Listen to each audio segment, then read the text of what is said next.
A group of women, men and children slowly advance through the wooded valleys and hills of the last forests in northern Thailand.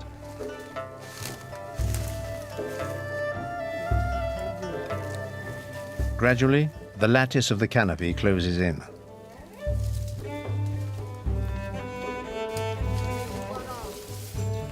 Thapa and his little band stop. After a slight hesitation, they decide to set up temporary camp in the shade of these giant bamboos.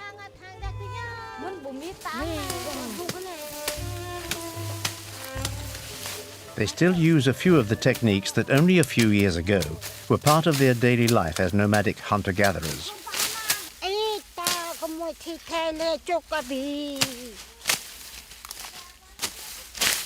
The Mlabri are the last representatives of the indigenous people of Thailand and Laos. Today there are only 215 individuals left. They are the last witnesses of a distinct lifestyle in perfect harmony with nature. A lifestyle that for more than 3 million years was that of all humanity, the nomadic hunter-gatherer. Pang, Tapa's wife, has lived in the forest most of her life. She has forgotten none of the techniques that were once her daily existence.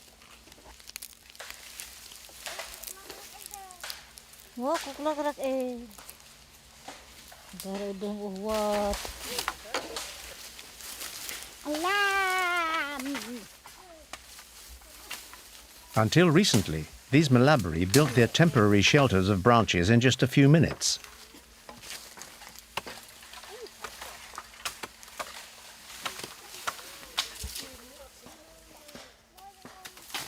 Tapa prepares the bamboo cords that secure the framework. Next, it'll be covered with leaves.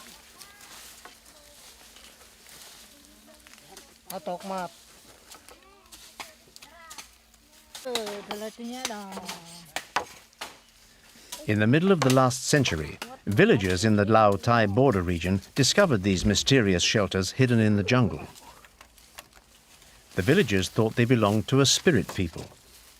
So they called them the Phi Tong Luang, the spirits of the yellow leaves. But they actually call themselves the Mlabri, the people of the forest.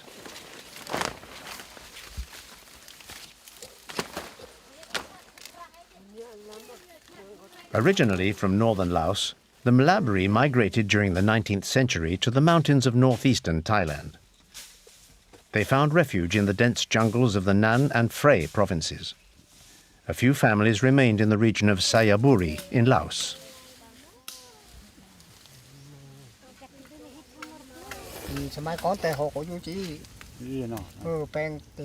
In the past, this is how we lived.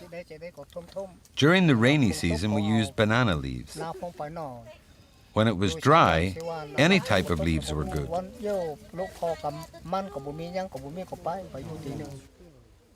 As soon as the leaves that they use for roofing begin to turn yellow, in about 8 to 10 days at most, the Mlabri break camp. Nature regenerates very quickly. Taking without depleting, this could be the motto of these hunter-gatherers. My name is Pang. Pang. Pang Mlabri. I'm Tong.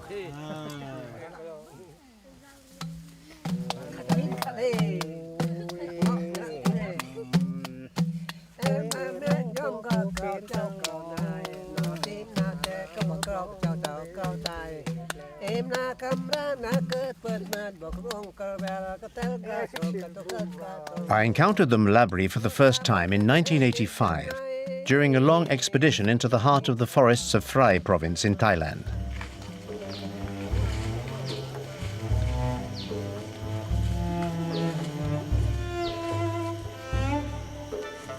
A Thai legend recounts that the Mlabri are the descendants of exiles from the kingdom of Nan. In the 13th century, after having had a nightmare and on the advice of his soothsayer, the king of Nan decided to send 100 couples to live in the forest. He gave these subjects seeds, pigs and poultry, but the exiles found so much food growing wild in the jungle that they decided not to sow the seeds. They became the Mlabri, the people of the forest.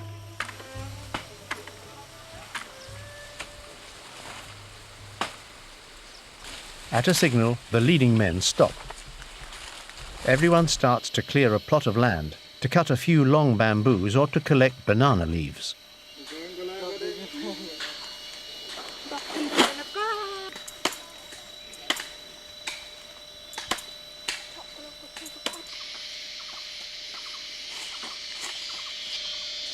The little group decides to camp here for a few nights.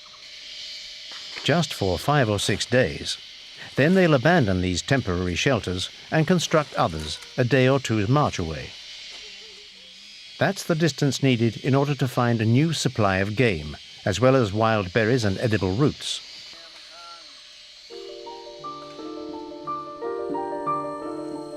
Once the camp is established, each member of the group begins looking for food.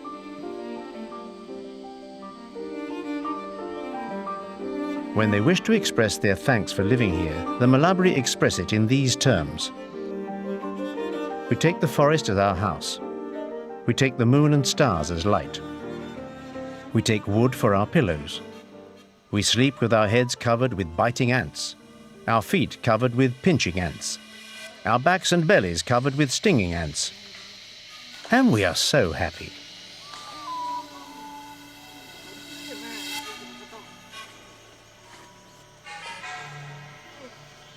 Some parts of the forest are infested with mosquitoes and ants, but the Mlabri put up with them in order to seize precious spoils.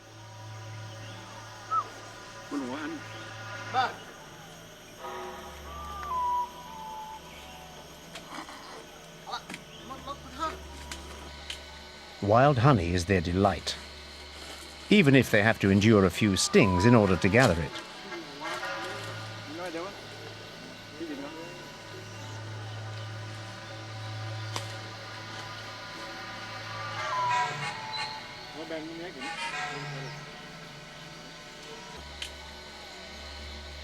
For the Mlabri, their very reason to be is the jungle, its sounds, its mysteries, and its silence.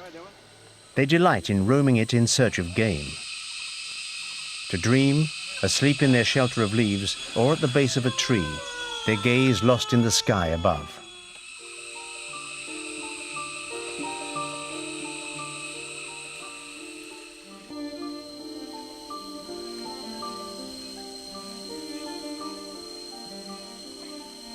At the end of the day, the little group gathers together in front of their shelters of leaves. They cook the game that they've hunted and the tubers that they've gathered in the undergrowth.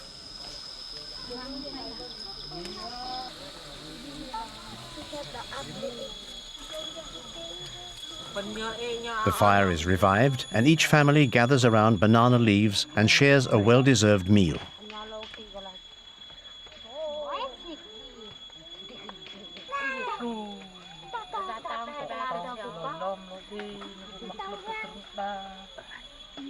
Sticky rice is cooked inside bamboo tubes.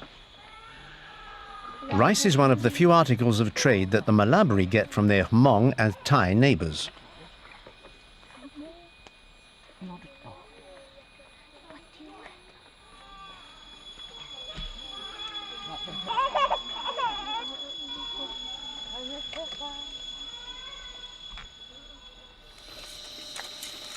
Tapa uses bamboo and rattan to make a few wickerwork objects, a basket or a sheath for his machete.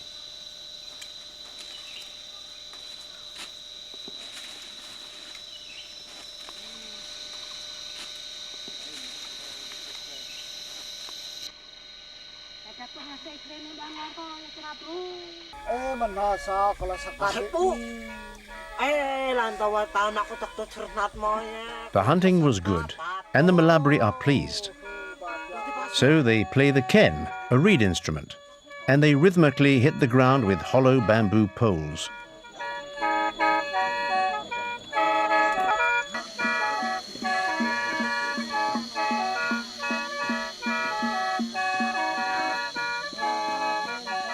Pong and the other women of the clan improvise a few timid dance steps. A humble, furtive dance. The dance of the spirits of the yellow leaves.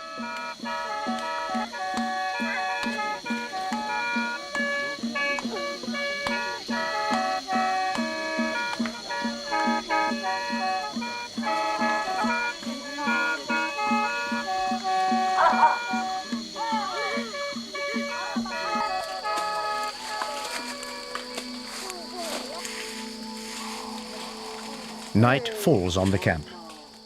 Only the crackling of the fire and the sounds of the other inhabitants of the forest can be heard above the murmuring of the Mlabri.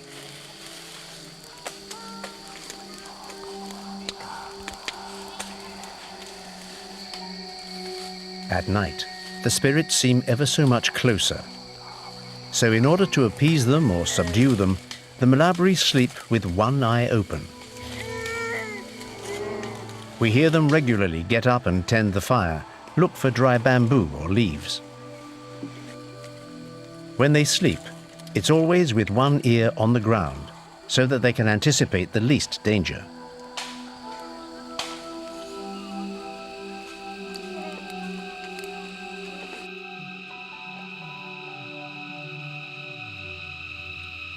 At dawn, the sounds of the forest become louder. The Mlabri stoke the fire to drive away the mosquitoes. The first pale light of dawn appears around 6 in the morning. As the undergrowth settles down, the inhabitants of the canopy once again become active.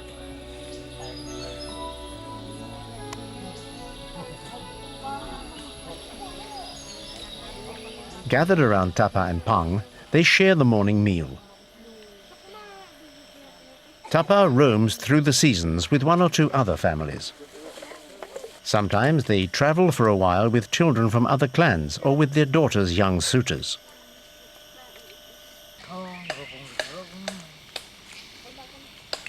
This corner of the jungle has provided Tapa's clan with a secure shelter and sufficient food for 2 weeks now.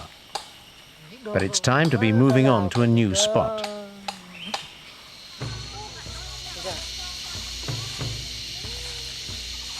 So each family sets out with its few possessions: a few clothes, a spear, a basket, some food.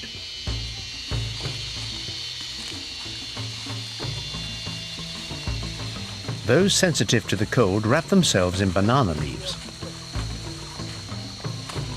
The little band silently moves on under the canopy above.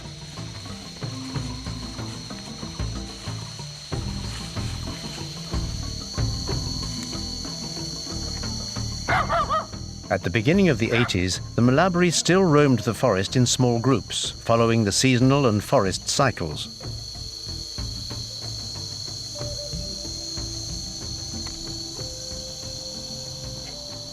It's 1993. We encounter Tapa, Pong, and their little band.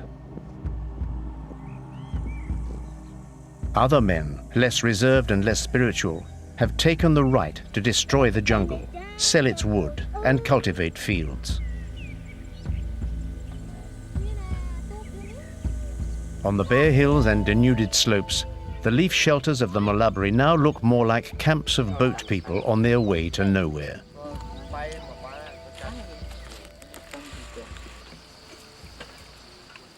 Their present shelters are slightly larger than before. The Hmong have helped to build them. I attempt to treat a few wounds.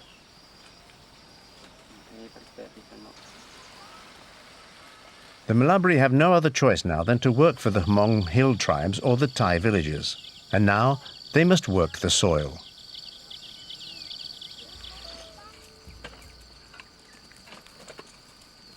They are slowly taught how to sow grains and maintain fields.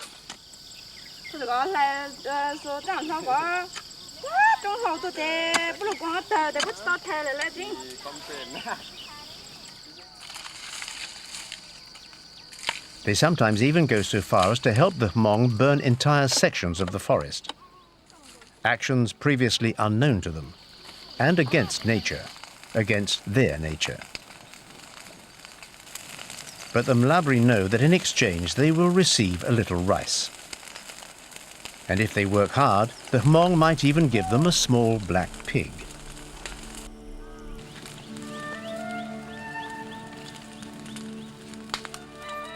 But why then do the Mlabri look so sad now? Over the years, their living conditions in the forest have deteriorated even further. The jungle, once so bountiful, has progressively been reduced to nothing. It can no longer sustain them.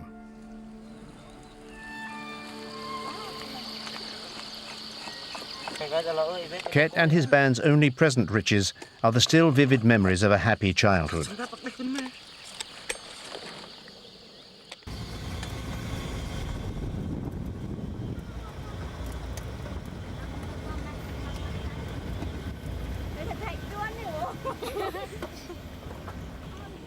It's 2001. We find Tapa in the village built by the local authorities. They're trying to settle him and his clan. We exchange a few memories, evoking our previous encounters in the shade of the canopy. Their houses, still very simple, are now spacious. The Mlabri live here regularly, when they have to work for the Hmong or the Thai in the region in order to eat. In the school of the nearby Hmong village, a teacher has been specially appointed by the provincial government to teach the Mlabri children. There are about 40 children officially enrolled, but only a few regularly attend school.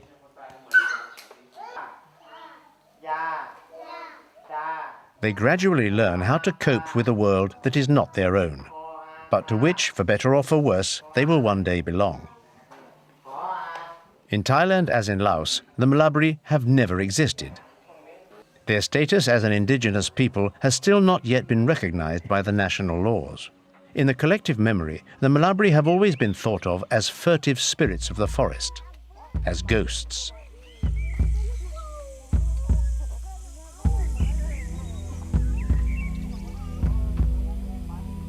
About 20 years ago, an American missionary from the New Tribes Missions came to the Phrai province. He immediately attempted to permanently settle the last of the Mlabri at his mission, to teach them the Bible and to send the children to school. Mr. Long even took Thai nationality and a Thai name, Bunyon, so that he could own the property where he planned to settle the Mlabri. My name is Jared Long. I'm the son of Mr. Bunyon, who has lived here for 15 years among the Mlabri people. Altogether, we have 156 people. That includes adults, children, everybody. Everybody. It works out to about, I forget the last count, about 30 families. Traditionally, when they lived in the jungles, there was places where they could survive. Yeah. But now, Thailand is such a small country, so populated, the jungles get depleted. Yeah. So it's necessary for them to settle down in one spot. There is still some moving, they'll move from this province to another province to visit relatives, but not like they used to be. They're very animistic, they believe in spirits. Yeah. They're afraid of if you do certain taboos, whatever Yeah. For example, giving birth. For a child, it is very secretive that you do not talk about that, and from what we observe, it has to do somewhat with their beliefs, spiritual beliefs. Yeah. Once you can change that, they will help preserve these people too, because then if they become Christians, they will not have to they fear the spirits. Missionary work generally is going to present people with the gospel. Yeah. Christianity. Christianity. That's our goal here, to help these people too. Uh-huh. In fact, if they change many of their beliefs, it'd be better for them.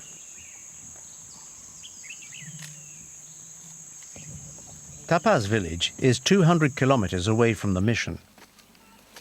We found a family there that had managed to run away from the American mission. Like many freedom-loving young people, Ket and his band preferred to leave civilization and return to the jungle, or to return to the Hmong. When resting from work in the fields, the Mlabri huddle facing a wall of vegetation, as if to find the reassuring breath of the jungle, a little of its coolness, a little of their lost freedom.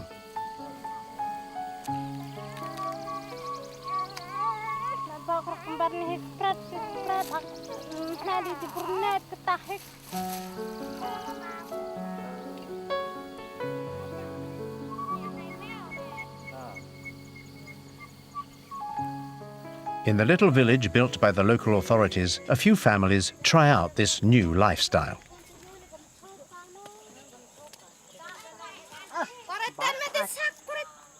But often, some of them take to the trail that winds under the canopy and return to the remaining patches of virgin forest.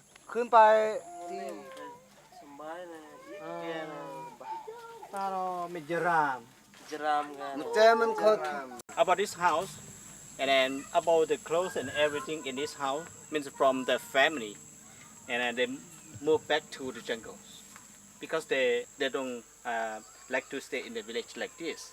They're very sad from their culture, and they have to move back to the jungle again.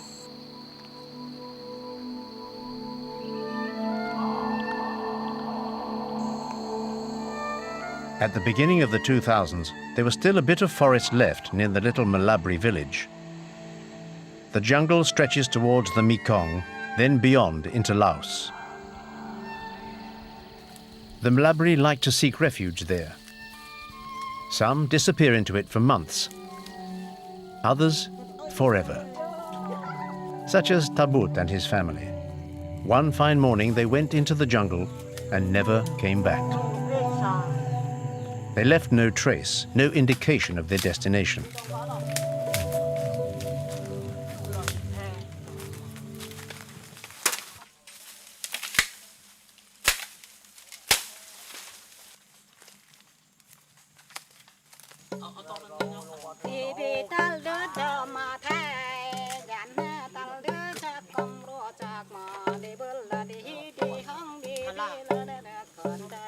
When Tapa and his band go back to the forest and seek refuge under the canopy, they resort to the traditional practices of the people of the forest.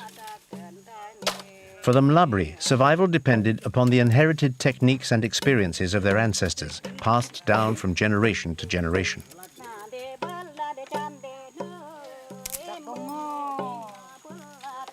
The Mlabri were closely bound to the forest. They were born there, and they were prepared to die there. It was their home, and their very reason to exist.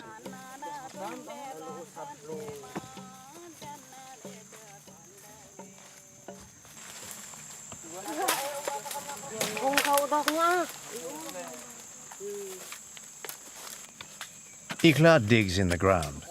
He has found edible tubers and rhizomes.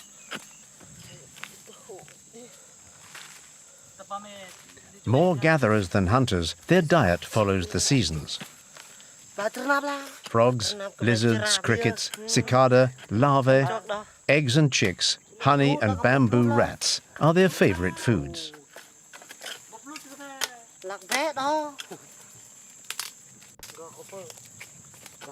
Swit tries to flush out a bamboo rat.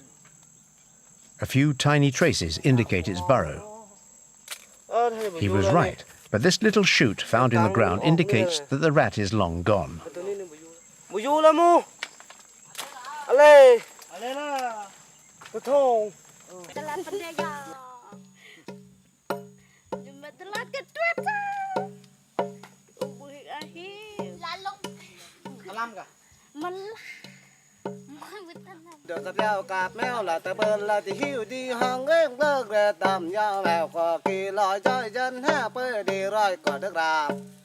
The survival of Mlabri society was long associated with beliefs of which the origins have been lost and which regulate their daily lives.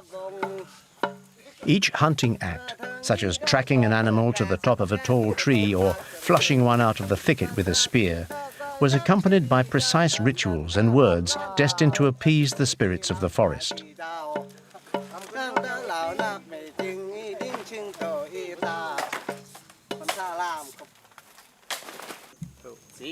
We brought a black pig with us that we'd bought from the Hmong. Tapa calls forth the spirits of the forest, beings and things. These must be appeased before the animal is put to death. Tapa asked them to take care of his group, to protect it from illness, and to allow it always to find enough to eat in the forest. Then he speaks to the pig itself. He asks for its forgiveness, thanks it, and hopes it will be reincarnated in a better body.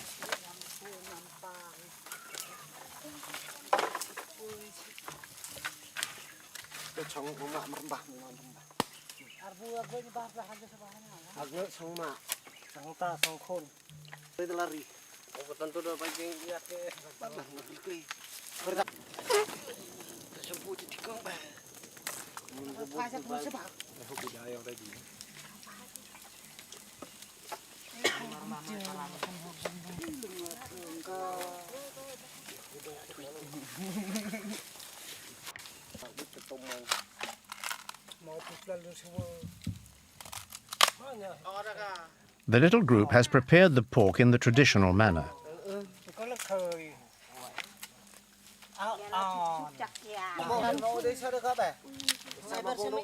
As in the past, everyone gathers around large banana leaves to share this delicious meal. And whenever a happy event changes the pattern of daily life, a few pieces of bamboo are cut and the ken taken out.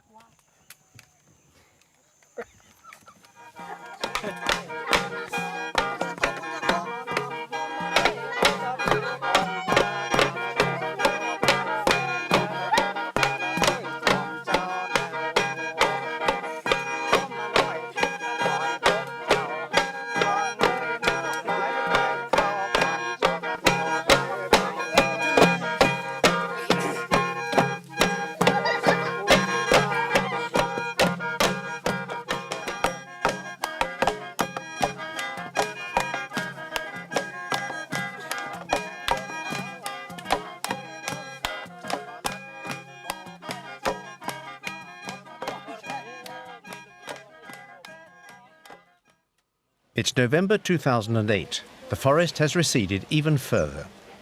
One after the other, the last remaining Mlabri have moved to the villages. Little by little, they're learning how to live a sedentary life, a life they have not actually chosen. The adults are nostalgic for their lost freedom. But the children hardly ever knew forest life and adapt more easily.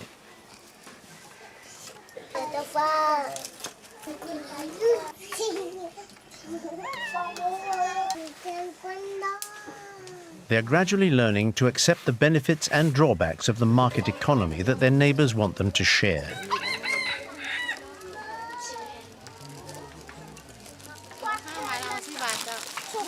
Each morning, merchants from Hmong arrive in the village. They encourage the Mlabri to spend the little money that they earned the day before working in the fields.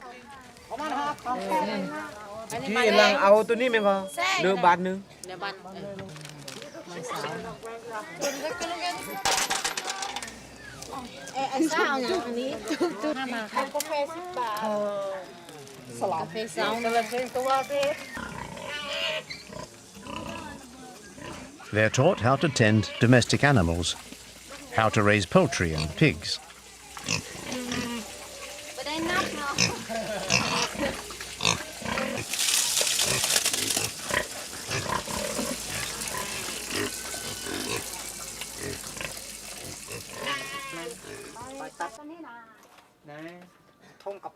I'm delighted to meet Tapa and his wife Pang again. Tapa proudly shows us the woven and braided objects he's made to pass the time and to ward off the boredom of his new sedentary life. There's always someone, a Thai or a tourist, to buy one from him.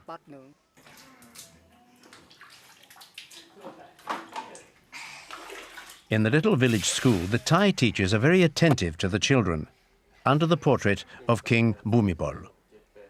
They learn that they too are citizens of Thailand, a country they had never heard of, and that they are, therefore, also subjects of this king who is venerated like a demigod.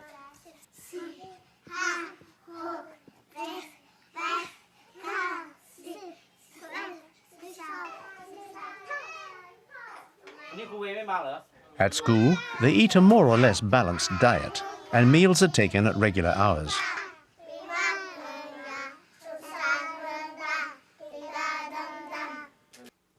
The children learn to pray to Buddha.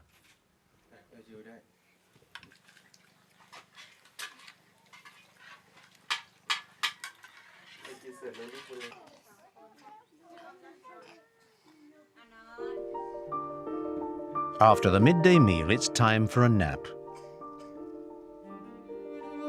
Do they dream of life in the forest?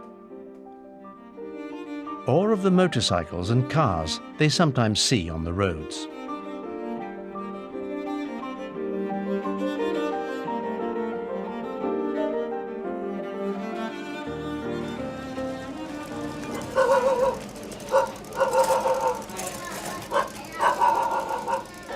This afternoon, there's great excitement. A group of tourists has arrived in the village.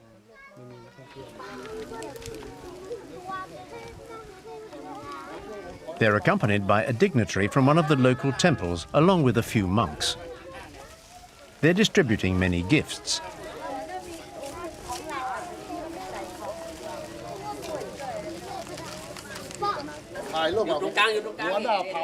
Tapa and Takeo, the village elders, are the most sought after. Probably because they alone have retained a little of the bearing, the clothing, and the attributes of their former life in the wild.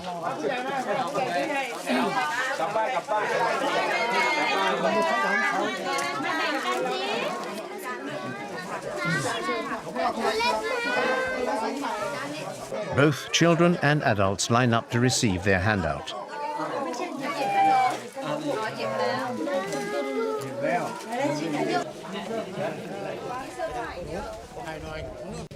To thank the people from the outside for their generosity, and at their request, Tapa and Takeo perform a few dance steps.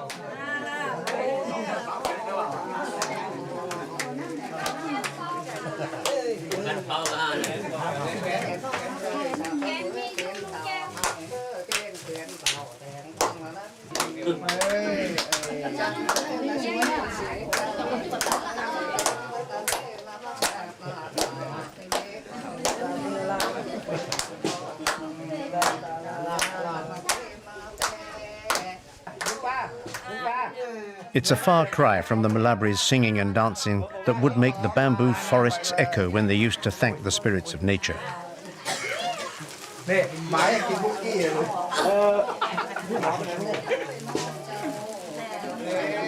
In traditional societies, you cannot receive without also giving. So, in the end, to please those upon whom they have grown dependent, they accept to convert to one of the two religions pressed upon them.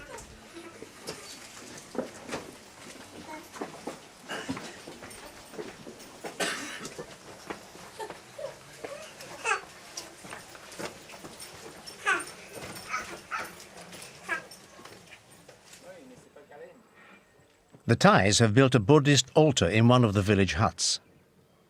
Do they perhaps hope that, as good Thai citizens, the Mlabri will embrace the state religion? In 2009, under pressure from several associations, Princess Sirindhorn of Thailand granted the Mlabri ownership of a hillside still covered in forest. But the Mlabri don't go there. It's already too late. Mlabri children now go to school. They've not learned how to live in the forest, and the elders don't want to return alone without their children and their grandchildren. The family has been here for less than 3 years. They left the forest of Pukeng because they could no longer find enough to eat. They have been living in this makeshift shelter while waiting for a real hut of their own.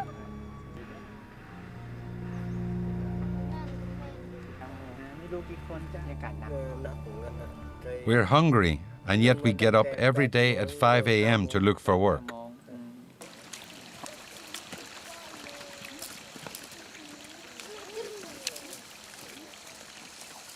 To help them settle, they've been given a few buffaloes. But the Mlabri have a hard time looking after them.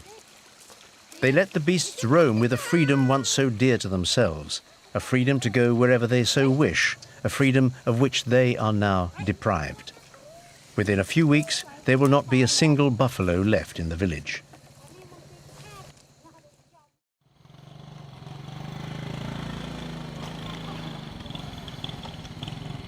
It's 2015. 30 years after our first encounter, we meet the Mlabri once again. Nothing but change. The path to the village has been tarmacked, and some Mlabri now get around on motorcycles. In her new hut, Pong is as mischievous as ever. Tapa is there too, surrounded by his grandchildren. When I ask if he remembers me, he replies, "I remember your face, but not your clothes."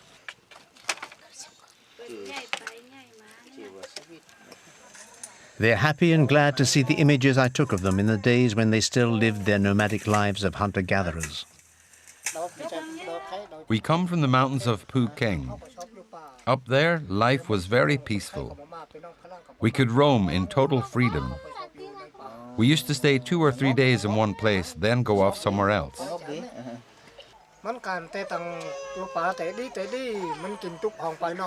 Life in the forest wasn't always easy. It depended on how the hunting was going. When the hunting was good, we had enough to eat. We don't need to hunt here. The Thai give us food, and the tourists give us 5 or 10 baths when they visit us.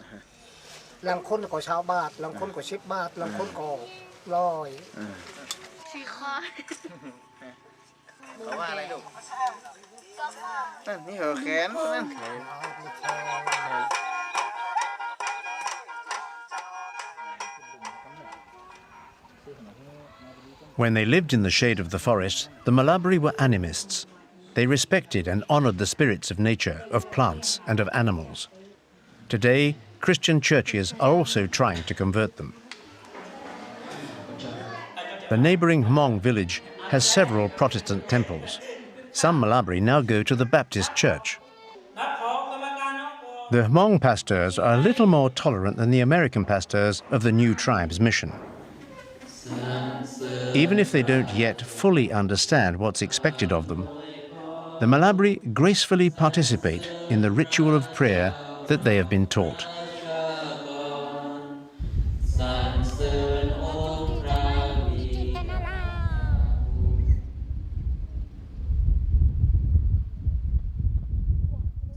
Tapa and Pong bring us to see a small group of women working on a Hmong farm. Our village is over there, just opposite.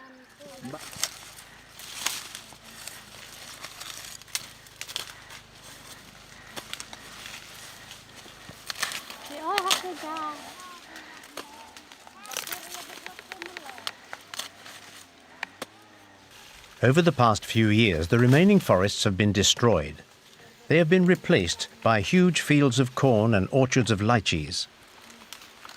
Today, the Mlabri must work all day long in fields under the scorching sun to be able to earn enough to feed their families. They earn 200 or 300 baht, the equivalent of 4 to 6 euros. That very evening, they will spend it, buying a little meat from their employers, biscuits and sweets.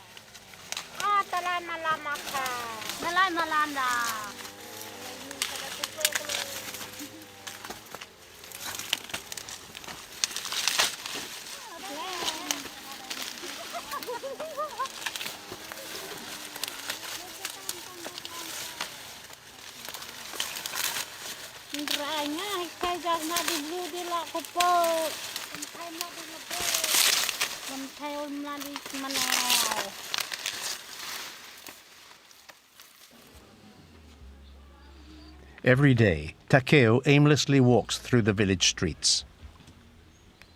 Sometimes he joins the young people in the television room. The children are fascinated by TV. They spend all afternoon in front of it. There are a lot of children in the village. Girls become pregnant at a very young age. The local boys take advantage of the girls' innocence, and inter-ethnic breeding has become more and more common. I have 8 children. Formerly, large families like this didn't exist. Child mortality was high among the Mlabri.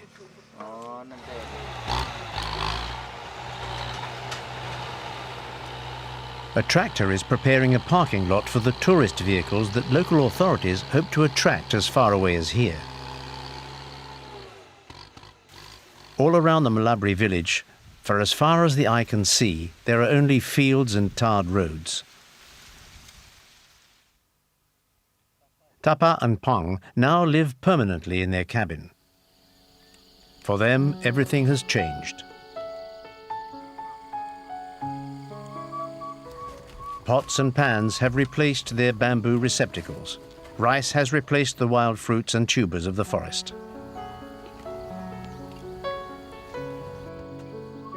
Takeo sometimes joins them for a little chat. It's as if in only a few years the 3 eldest of the Mlabri community have leapt several centuries forward. The forest is now no more than a distant memory for them.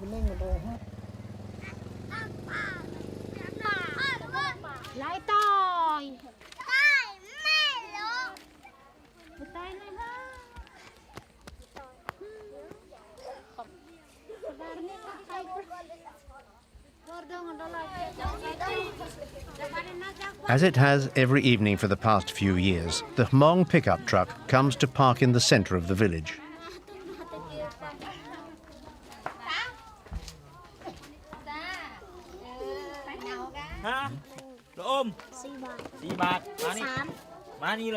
The young Baptist pastor doubles as shopkeeper.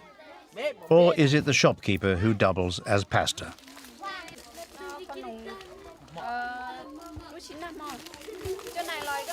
After a day of hard work in the fields, the Mlabri have earned a little money, money that must be spent.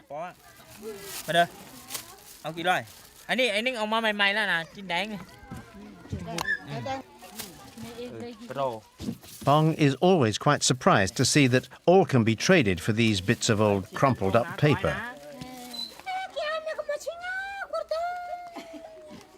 Come evening, the Mlabri meet to talk and eat together.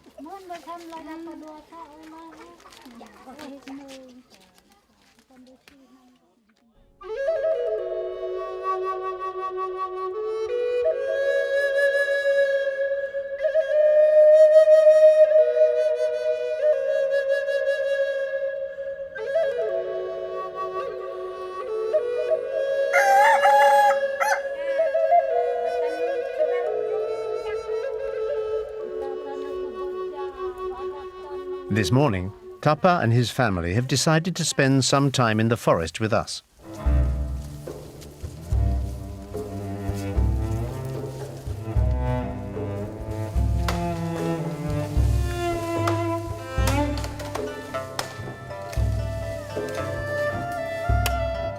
As they used to, the little group builds modest shelters of leaves. They return to their age-old ways. The shelter is built rapidly and then covered with large banana leaves that serve as a roof.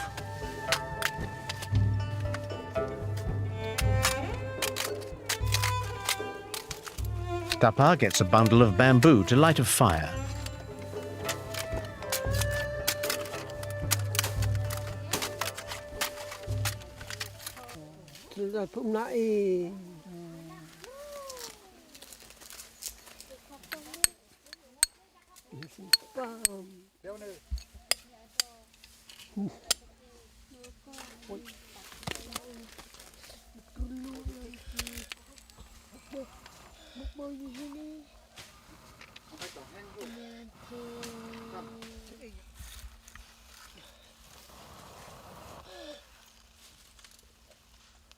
Lighting a fire in the traditional way might look difficult, but for Tapa and Old Thong, it's child's play.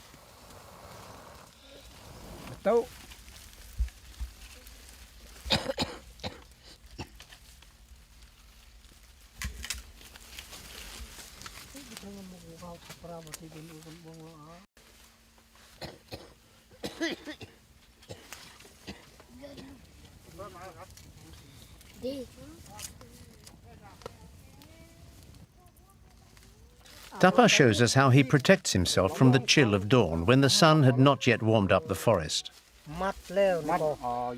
I cover my torso like this, and my face like this. You have to walk carefully not to lose the banana leaf.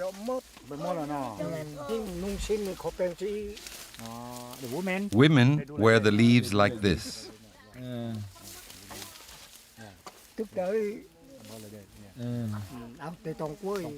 Yes, like this, with the banana leaf round the waist.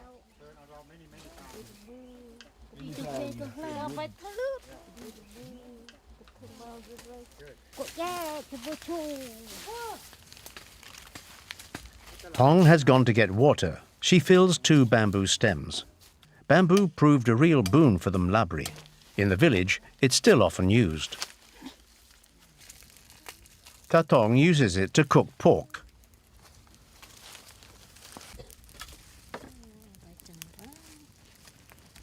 The Mlabri have learned how to see the invisible, to hear the inaudible.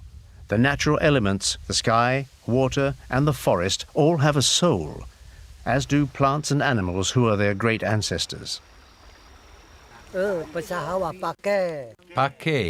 that's the forest. Padong is the jungle. Klat is the sky.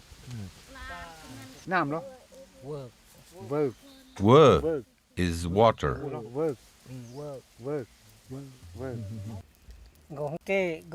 Singan is wood.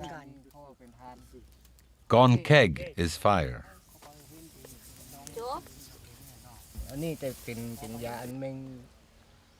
Certain roots and some herbs are not used as food, but rather as medicinal plants.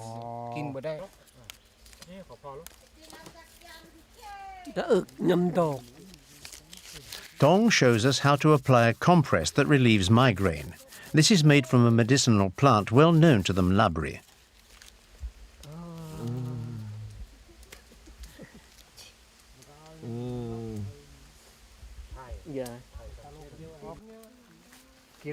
The little group is getting ready to share a meal, just as they used to do, as if nothing had changed.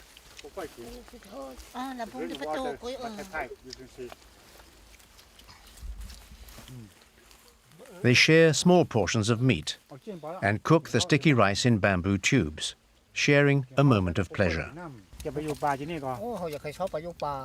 I'm happy here. Ever since we were taken to live in the village, I've been trying to get back to the forest. I don't know if the young people could live in the forest. I'm not sure they could. I like the jungle. I like being in the forest. I don't like the village. Lim is a good deal younger than Tapa. He thinks life in the jungle is a lot more difficult than life in the village. Just like in the old days, the leftover meat is shared out fairly between them. Tomorrow, this nomadic hunter-gatherer lifestyle will only be a distant memory. It will fade away with the last witnesses of the changing times.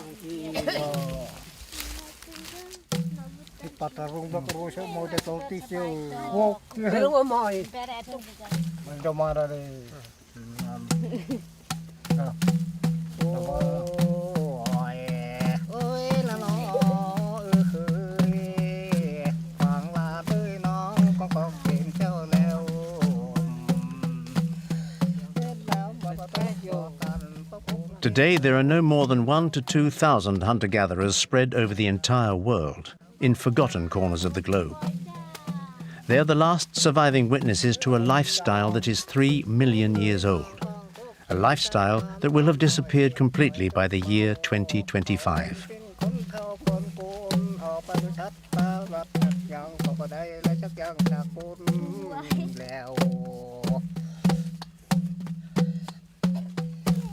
The two generations of the Mlabri that still retain a memory of the forest are here today, making their songs ring to the rhythm of the bamboos.